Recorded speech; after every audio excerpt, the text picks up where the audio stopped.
Calculating rainwater runoff is an important part of landscape architecture and site development. But what is rainwater runoff, and what causes it? Runoff happens when high volumes of rain occur in a short period of time. Think of a grassy field. It can absorb some of the water, but not all of it. When the water is coming too fast for the field to absorb it, water starts to collect and the field gets flooded.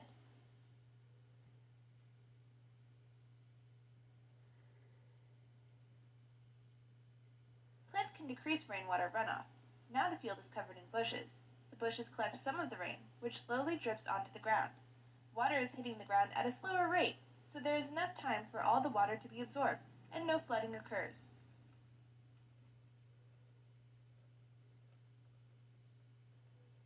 Landscape architects and civil engineers protect buildings from being flooded.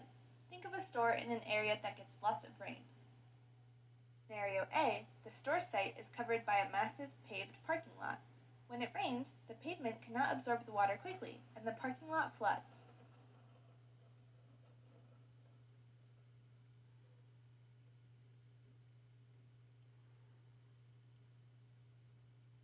Scenario B, the landscape designer creates a mix of pavement and plants. When it rains, the planted areas can absorb some of the water, and the store site takes longer to flood.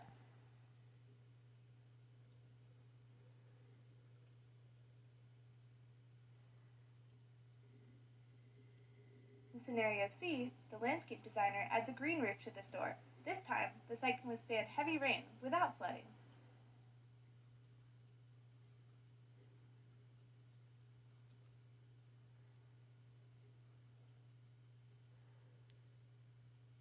Landscape architects and civil engineers use this chart and equation to calculate rainwater runoff per square foot. It includes values for areas like the grassy field, the plant-covered field, the parking lot, and other common materials. It's a landscape architect's job to design the site with paved areas and planted areas, and it's the civil engineer's job to minimize rainwater runoff and make sure the new runoff value follows zoning codes.